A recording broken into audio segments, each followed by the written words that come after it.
Всем привет! Сегодня с вами вновь Майя и Кеней. Сегодня расскажем вам об очень простом и доступном рецепте. У многих на участках растут овощи. Все задаются вопросом, что же готовить из них? Мы сегодня приготовим с вами простейшую, но очень вкусную овощную запеканку с фаршем. Для этого нам потребуется кабачок среднего размера, 1 морковка, сладкий перец 2 штуки, половина лука, можно взять целую луковицу, и баклажан. Также здесь у нас есть сыр, фарш куриный, соль и сливки 25%, можно взять 30%, но слишком жидкие брать не стоит. Итак, мы начнем с нарезания овощей. Кеней пока натрет морковь, а я порежу на кружочки наш кабачок.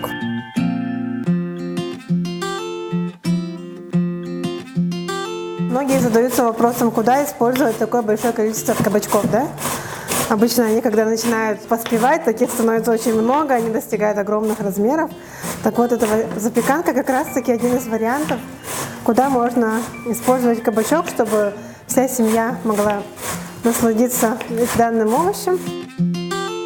То же самое делаем с луковицей. У нас половина, но можно взять, конечно, больше. Некоторые любят, когда много лука. Сейчас Кеней пока разложит фарш. Смазываем нашу форму оливковым маслом. Можно использовать растительное, не критично. Достаточно? Еще чуть-чуть. Да, все хватит. И туда мы кладем куриный. В нашем случае куриный фарш, но можно использовать говяжий тоже. И дальше мы нарезаем баклажан также кружочками. Для чего мы берем баклажан? Чтобы сделать нашу запеканку более контрастной. Он имеет черную кожицу, точнее темно-фиолетовую. И на фоне всех остальных овощей она тоже будет выделяться. А фарш мы равномерно распределяем? Да, равномерно. Заранее мы его посолили, поперчили. Кстати, фарш мы крутим сами, поэтому а фарш не может покупной. быть любой же, да? Да. Говяжий. Ну, куриный, он более нежный.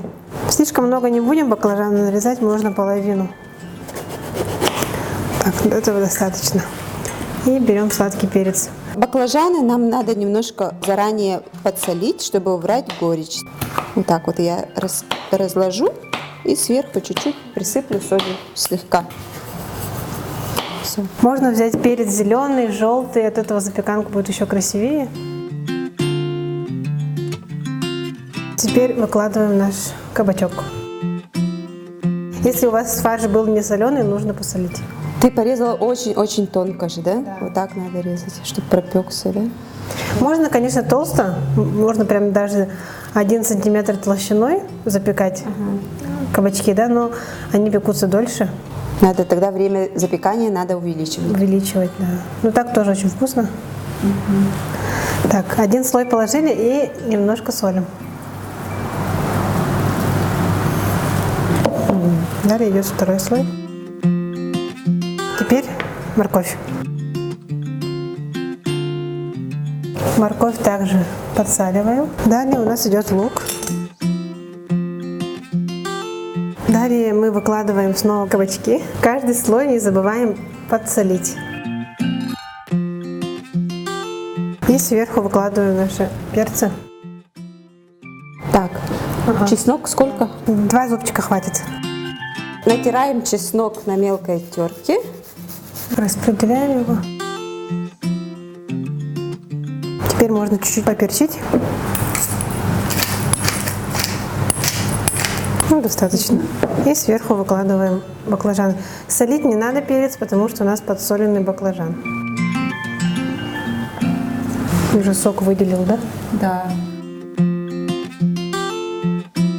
И теперь заливаем его сливками. И сверху просто сливками, да, заливаем? Сливками заливаем. Сливки солить не будем, потому что у нас каждый слой был уже посолен заранее. У нас 500 мл, наливаем примерно 300, как большой стакан. В конце, да, натираем Сыр. сыр. Сыр берем хороший. Можно даже смешивать 2 вида сыра, от этого вкус будет намного богаче. пармезан, маасдам можно вместе соединять. А это у нас какой сыр? Это у нас, по-моему, король Артур с топленым молоком. Сыра можно не жалеть. Сыр любят все. Да. Все, равномерно покрыли. И отправляем в духовку на 30 минут.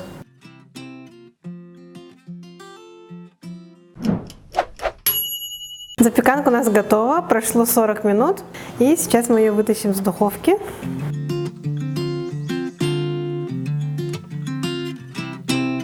Вот она у нас получилась такой румяной, красивой, очень вкусно пахнет, да? Да, аромат просто невероятный. Вот так вы можете приготовить кабачки дома. Это очень полезно и вкусно.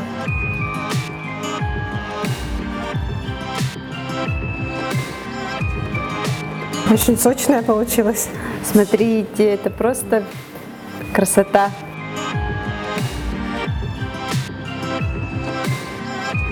С вами были Майя И Киней. Смотри и готовь!